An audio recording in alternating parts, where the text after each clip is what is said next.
Hey friends, today is day number 5 of the 21-day video challenge where we're covering the 21 Irrefutable Laws of Leadership by John Maxwell. And I highly recommend that you get this book because I'm just giving a brief overview and a few things for you to consider and some action steps you can take away.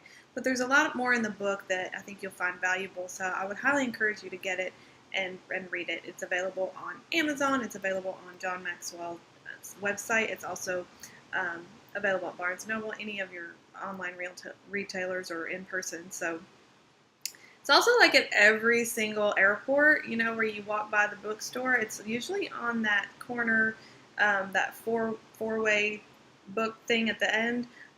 He's usually over there too. So you can find it a lot of places, and it's a really great book. So on to day 5. Day 5 is the law of addition. And the law of addition says that basically leadership is not about how far we advance ourselves, but how far we advance others. And this is what I've been talking about in the last couple days, adding value to people through service. How do you serve other people? It's a thing that we have unfortunately developed in our society that really people who, once they get to a leadership position, their mentality is, now that I'm at the top, people need to serve me. And that they get to give orders and that they get to be the one who has people doing whatever they want them to do. And that's really not the case. The sign of a true leader is really how well they serve others, how well they add value to people, how they serve their employees, their team members, their customers, and how they serve their families. And so how you serve others is really the sign of a good leader. So I have a few questions that I want you to ask yourself, and this is something that you can put on your calendar and make it a point to get intentional about starting to do this in your personal and professional life on a daily basis. So first thing is to ask yourself if you're making things better for the people who follow you. And the people who follow you are really the people who are closest to you. And whether they're your friends or your family, or if your children, or if it's your employees. So I want you to name 5 people in your life that are closest to you.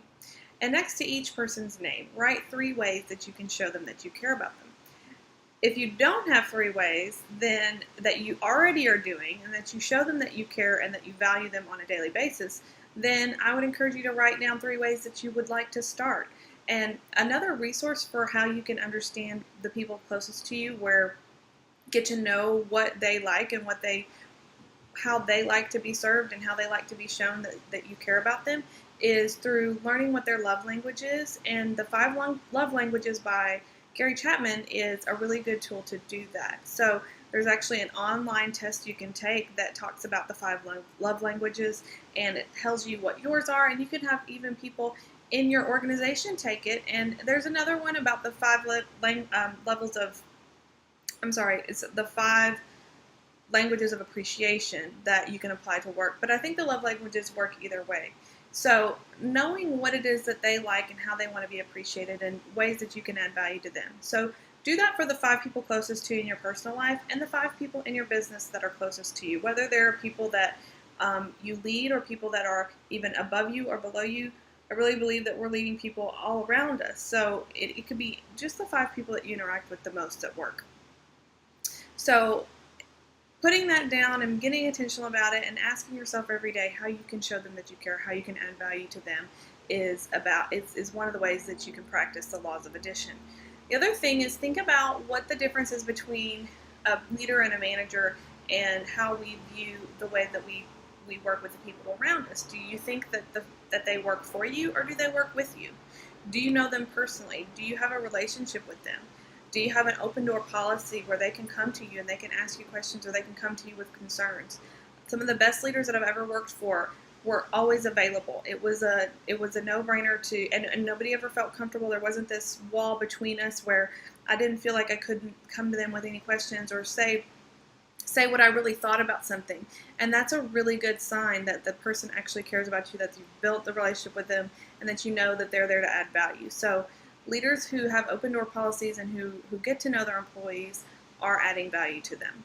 So I wanted to encourage you to go through that process, name those 5 people, ask yourself how you can add value to them daily, how you can show them that you care, and how you can serve them better, because servant leadership is really the definition of good leadership. I hope you guys enjoyed this. Have a great day. If you want some more information about how you can work with me as a leadership coach, you can check it out at AnnaMarieOlson.com. That's ANNAMarieOlson. Have a great day, and I'll see you tomorrow for day 6.